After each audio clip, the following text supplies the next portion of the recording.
வணக்கம் dear students and parents. இந்த வீடியோவில் நம்ம ஆல் இண்டியா கோட்டா கவுன்சிலிங்கில் கலந்துக்கிறதோட இம்பார்ட்டன்ஸ் பற்றி கொஞ்சம் டிஸ்கஸ் பண்ணலாம், பேசலாம் அப்படின்னு நினைக்கிறேன். Because all India quota counselling வந்து ரொம்ப ரொம்ப முக்கியம். நம்ம இந்தியாவில் தான் இருக்கோம். இந்த எக்ஸாம் வந்து நம்ம நேஷனல் லெவலில் தான் நம்ம எழுதுகிறோம். National eligibility cum entrance test தான். So very very important that we have to participate in all India level. Particularly those are secured good marks. Okay, 550 above, 500 above, depends upon the category, and 600 above. 600 above எடுத்தால் sure கண்டிப்பாக நீங்கள் all India கோட்டாவில் தான் போகணும். All India கோட்டாவில் போகிறது தான் ரொம்ப ரொம்ப ஒரு பெருமையான ஒரு விஷயம்னு வச்சுக்கோங்களேன். ஸ்டேட் பிளேயர் பெரியவங்களா, நேஷனல் பிளேயர் பெரியவங்களா உங்களுக்கே தெரியும். ஸோ அது நீங்கள் தான் முடிவு பண்ணணும். நேஷனல் பிளேயர் ஒரு step head of state quota students, state player. So அது ரொம்ப ரொம்ப முக்கியம். ஸோ ஆல் இண்டியா கோட்டாவில் பார்ட்டிசிபேட் பண்ணுறது ரொம்ப ரொம்ப முக்கியம். நம்ம தமிழ்நாடு ஸ்டூடெண்ட்ஸ் வந்து ஆல் இண்டியா கோட்டாவில் பெரும்பான்மை வந்து அவ்வளோ ஈகராக எவ்வளோ இன்ட்ரெஸ்ட் காட்டுறது கிடையாது. ஸோ அதனால யாருக்கு நஷ்டம் அப்படின்னா நமக்கு தான் நஷ்டம். நம்மளுடைய ஆல் இண்டியா கோட்டா, நம்மளுடைய தமிழ்நாட்டில் இருக்கிற 15% சீட்ஸ் வந்து it's India, okay, it's union. So இது எல்லாமே சேர்ந்தது தான். ஸோ நம்மளும் வெளியில் போய் வெளி ஸ்டேட்டில் போய் அந்த ஆல் இண்டியா கோட்டாவில் படிக்கலாம். வெளி மாநிலத்தில் வரும் நம்மளுடைய ஸ்டேட்டில் வந்து ரேங்க் பேஸ் பண்ணி அந்தந்த கேட்டகரி ரேங்க் பேஸ் பண்ணி அந்த ஆல் இண்டியா கோட்டா வந்து ஃபில் பண்ணுறாங்க. அண்ட் முக்கியமாக எய்ம்ஸில் படிக்கணும், ஜிப்மரில் படிக்கணும் அப்படின்னு நம்ம ஆசைப்படணும். நல்ல மார்க் எடுத்தவங்க, ஓகே, 600 above எடுத்தவங்க எல்லாம் 550 above, 580 above எடுத்தவங்கலாம் first they have to go for AIIMS. All India Institute of Medical Science கிட்டத்தட்ட 20 எய்ம்ஸ் வந்து நம்ம இந்தியாவில் இருக்குது. ரொம்ப பெருமையான ஒரு விஷயம். எய்ம்ஸில் வந்து நீங்கள் ஃபீஸ் இல்லாமல் படிக்கலாம். ஓகே, நீங்கள் ஒரு 5.5 வருஷமே வந்து நீங்கள் வந்து இன்ஸ்டிடியூஷனுக்குன்னு நீங்கள் ஃபீஸ் கட்டுறது வந்து ஒரு 6000 தான் இருக்கும், 6000 rupees தான் இருக்கும். ஸோ அதில் படிக்கிறதுக்கு நம்ம வந்து ஒரு முனைப்பு காட்டணும். ஜிப்மரில் படிக்கணும்னு நம்ம ஆசைப்படணும். நம்ம தமிழ்நாட்டுக்குள்ளே எனக்கு வந்து சென்னையில் ஒரு காலேஜில் இடம் கிடைச்சா போதும் அப்படின்னு நம்ம நினைக்கக்கூடாது. இந்த ஹைரார்கி நம்ம ஃபாலோ பண்ணணும். கவர்மெண்ட் ஜாப் முக்கியம், state government job S fine. அதுவே இன்னும் சென்ட்ரல் கவர்மெண்ட் ஜாபாக இருந்தால் எவ்வளோ ஆசைப்படுவோம். ஸோ அதுக்கு நம்ம ஒரு இம்பார்ட்டன்ஸ் கொடுக்குறோமோ இல்லையோ, அதே மாதிரி தான் நம்ம ஸ்டேட் கோட்டாவில் படிக்கிறத விட ஆல் இண்டியா கோட்டாவில் படிக்கிறதுக்கு நம்ம கொஞ்சம் தீவிரம் காமிக்கணும். என்னை பொறுத்த வரைக்கும் ஆல் இண்டியா கோட்டாவில் கரூரில் படிக்கிறது பெரிய விஷயம். ஓகே, ஸ்டேட் கோட்டாவில் சென்னையில் ஒரு காலேஜில் படிக்கிறத விட ஆல் இண்டியா கோட்டாவில் கரூரில் படிக்கிறது பெரிய விஷயம். ஏன்னா நீங்கள் ஆல் இண்டியா லெவலில் கம்பீட் பண்ணி அந்த சீட் எடுத்துருக்கீங்க. ஓகே, அது அப்படி தான் நம்ம யோசிக்கணும். நான் அப்படி தான் யோசிப்பேன்னு வச்சுக்கோங்க. இது என்னுடைய கருத்து. நம்ம எல்லாம் என்ன நினைக்கிறோம், எனக்கு வந்து என் ஸ்டேட்டில் எனக்கு வந்து சென்னையில் ஒரு காலேஜ் கிடைச்சிட்டா போதும் அப்படின்னு நம்ம நினைக்கிறோம். நான் இந்த காலேஜும் மென்ஷன் பண்ணலை, நான் ஊரை மட்டும் தான் மென்ஷன் பண்ணுறேன்னு வச்சுக்கோங்களேன். பட் நம்ம எப்படி யோசிக்கணும் அப்படின்னா ஓகே, நான் நேஷனல் லெவலில் கலந்துட்டு நான் கரூரில் எடுத்திருக்கேன், நாமக்கல்ல எடுத்திருக்கேன், தட் இஸ் வாட், அதுதான் ஒரு பெரிய விஷயம் வச்சுக்கோங்களேன். That is fried. நான் வந்து ஆல் இண்டியா கோட்டாவில் படிக்கிறேன் எம்பிபிஎஸ் அப்படிங்கிறது எல்லாத்தையும் தாண்டி அது வந்து ஒரு முக்கியமான ஒரு விஷயம். ஓகே, எம்பிபிஎஸ் படிக்கிறது பெரிய விஷயம். பட் நான் ஆல் இண்டியா கோட்டாவில் எம்சிசி நடத்துகிற கவுன்சிலிங்கில் கலந்துக்கிட்டு நான் வந்து ஆல் இண்டியா லெவலில் நான் கம்ப்ளீட் பண்ணி ஒரு சீட் எடுத்திருக்கேன் அப்படிங்கிறது ரொம்ப பெரிய விஷயம் எல்லாத்த விட. அது ஒன்று. இன்னொன்று எய்ம்ஸ் வந்து ரொம்ப ரொம்ப முக்கியம். எய்ம்ஸில் படிக்கிறது தான் வந்து ஒரு பெரும்பான்மை ஒரு 70-80% நீட் ஆஸ்பிரன்ஸ் வந்து நம்ம ஸ்டேட்டை விட்டுருங்க. மற்ற ஸ்டேட்டில் வந்து பார்த்தோம் அப்படின்னா எய்ம்ஸில் படிக்கிறதுக்கு தான் முனைப்பு காட்டுவாங்க. எய்ம்ஸ் டெல்லி, எய்ம்ஸ் வந்து மங்களகிரி, எய்ம்ஸ் ஜோத்பூர், கிட்டத்தட்ட 20 இடத்துல எய்ம்ஸ் இருக்கு. எய்ம்ஸ் மதுரை, ஓகே, எய்ம்ஸ் மதுரையில் வந்து இப்போ கிட்டத்தட்ட 4 பேட்ச் ஸ்டூடெண்ட்ஸ் படிச்சுட்டு இருக்காங்க. ராமநாதபுரத்தில் அதோட ஆஃபீஸ் டெம்பரரியாக வந்து அகாடமிக் பர்ஃபார்மன்ஸ் போயிட்டு இருக்கு. இப்போ எய்ம்ஸ் வந்து மதுரை வந்து கிட்டத்தட்ட பணிகள் வந்து பார்ஷியலாக கம்ப்ளீட் பண்ண போகிறாங்க. ஸோ இந்த அகாடமிக் இயரோட எண்ட்லேயோ இல்லை நெக்ஸ்ட் அகாடமிக் இயர்லையோ அங்கே வந்து ஃபுல் கிளாஸஸ் வந்து ஸ்டார்ட் பண்ண போகிறாங்க, ஹாஸ்பிட்டல்ஸ் ஓப்பன் பண்ண போகிறாங்க.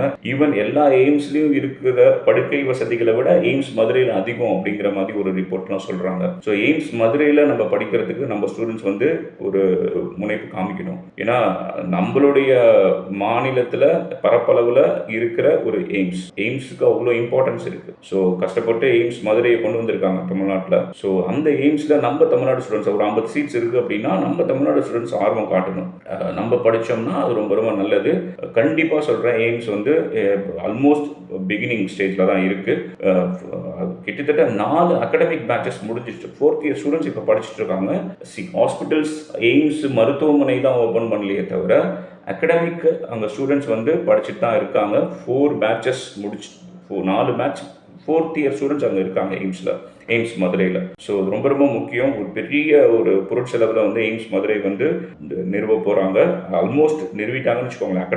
அகடமிக் செட்டப்ஸ் வந்து போயிட்டு இருக்கு. ஸோ அந்த எய்ம்ஸ் மருத்துவமனை வந்து இன்னும் சீக்கிரத்திலேயே அவங்க ஓப்பன் பண்ண போகிறாங்க. நம்ம தமிழ்நாடு ஸ்டூடெண்ட்ஸ் 600 மார்க் எடுத்தவங்க, 580+ எடுத்தவங்க, ஓகே, இப்போ கேட்டகரியில் பார்த்தோம் அப்படின்னா நம்ம SC ST கேட்டகரியில் 550 540 எடுத்தவங்கலாம் எய்ம்ஸ் மதுரையை சூஸ் பண்ணலாம். உங்களுக்கு வந்து யோசிச்சு பாருங்க, நீங்கள் 5.5 வருஷத்துக்கு நீங்கள் எந்த ஃபீஸுமே இல்லாமல் நீங்கள் படிக்க போகிறீங்க. சாப்பிட்ற செலவு, தூங்குற செலவு, படிக்கிற செலவு, எல்லா செலவுமே வந்து அரசாங்கம் ஏற்றுக்கும், மத்திய அரசாங்கம் ஏற்றுக்கும். அதுதான் முக்கியம். எய்ம்ஸோட முக்கியத்துவமும் ஜிப்மரோட முக்கியத்துவமும் நமக்கு தெரிஞ்சிருக்கணும். It's institute of national importance அப்படின்னு சொல்லுவாங்க. ஸோ மருத்துவம் இலவசமாக படிக்கணும் அப்படிங்கிறது தான் இந்த எய்ம்ஸோட பர்பஸே.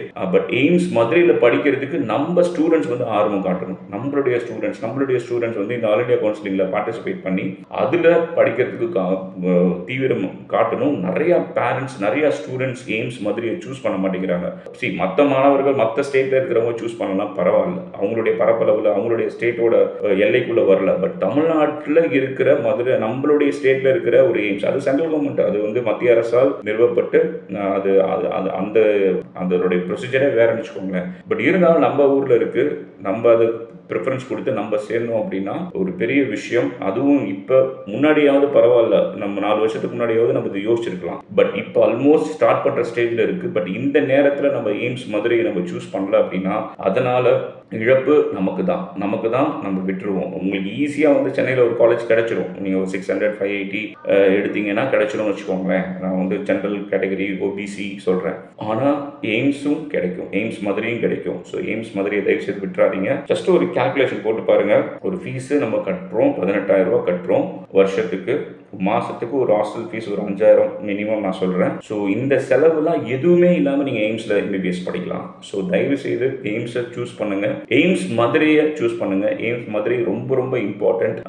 ஆல்மோஸ்ட் இது வந்து இப்போ எஸ்டாப்ளிஷ் ஆகிற நிலைமையில் இருக்குது. நம்ம 4 வருஷமாக நடந்துகிட்ருக்கு. 4th இயர் பேட்ச் படிச்சுட்டு இருக்காங்க. ஸோ இப்போ நம்ம போய் சேர்ந்தோம்னா நமக்கு இன்னும் டைம் இருக்குது. அதுக்குள்ளே நம்ம எய்ம்ஸ் அந்த கேம்பஸ்குள்ளே நம்ம போயிடலாம். ஸோ இந்த வருஷம் தமிழ்நாடு மாணவர்கள் don't miss the AIIMS Madurai. Okay, நான் இது எய்ம்ஸ் மதுரைக்காகவே நான் வந்து இந்த வீடியோ நான் பதிவு பண்ணுறேன்னு வச்சுக்கோங்களேன். அதுவும் நம்மளுடைய ஸ்டூடெண்ட்ஸ், நம்ம ஊரில் இருக்க ஸ்டூடெண்ட்ஸ், நம்ம ஏரியாவில் இருக்க ஸ்டூடெண்ட்ஸ், ஓகே, நம்ம சரௌண்டிங்கில் இருக்க ஸ்டூடெண்ட்ஸ், நம்ம ஸ்டேட்டில் இருக்க ஸ்டூடெண்ட்ஸு இந்த எய்ம்ஸ் மதுரையை தயவு செய்து விட்டுறாதீங்க. மேக்ஸிமம் சீட்ஸை வந்து நம்ம தமிழ்நாடு ஸ்டூடெண்ட்ஸ் எடுத்தோம்னா நமக்கு நல்லது தானே. எய்ம்ஸ் மதுரை வந்து நான் வருஷம் பார்த்துட்டே இருக்கேன். கடந்த 4 வருஷமாக ஸ்டே ரவுண்ட் வரைக்குமே சீட்ஸ் இருக்கும், ஃபில் ஆகாது, கடைசியில் தான் ஃபில் ஆகும். சம்டைம்ஸ் ஃபில் ஆகாமல் கூட இருக்குது. ஏன்னா பிகாஸ் ஒரு கருத்து நிலவுது, எய்ம்ஸ் இன்னும் துவங்கப்படலை. அங்கே வந்து அந்த கட்டிடம் தான் இல்லையே தவிர அந்த இன்ஃப்ராஸ்ட்ரக்சர் தான் இல்லை. அந்த 4 வருஷமும் அந்த படிக்கிற ஸ்டூடெண்ட்ஸு அவங்க எய்ம்ஸ் மதுரை அப்படிங்கிற டேகோட வெளில வருவாங்க. ஓகே, ஸோ அவங்க அறிவுக்கு எந்த பஞ்சமும் கிடையாது. அவங்களுக்கு எடுத்த வாத்தியாருங்க வேற, அது எல்லாமே மத்திய அரசால் நியமிக்கப்பட்ட ப்ரொஃபஸர்ஸ். ஸோ அந்த எக்ஸ்போஷர் வேற. ஓகே, கட்டடத்தை பார்த்து மட்டும் நம்ம முடிவு பண்ண கூடாது. அந்த 4 வருஷமும் சில பேர் கிளவராக அந்த எய்ம்ஸை வந்து மதுரையை சூஸ் பண்ணியிருக்காங்க. கிட்டத்தட்ட இப்போ 200 பேர் அங்கே படிக்கிறாங்கன்னு வச்சுக்கோங்களேன். 190லேருந்து 200 பேர் படிப்பாங்கன்னு வச்சுக்கோங்க. நம்ம இந்த வருஷம் எய்ம்ஸ் மதுரையை விடக்கூடாது. இது ஒரு வேண்டுகோளை தான் நான் வைக்கிறேன். கண்டிப்பாக நாங்கள் அந்த எய்ம்ஸ் மதுரையை சூஸ் பண்ணி பயனடைமாறு கேட்டுக்கொள்கிறேன். தேங்க்யூ.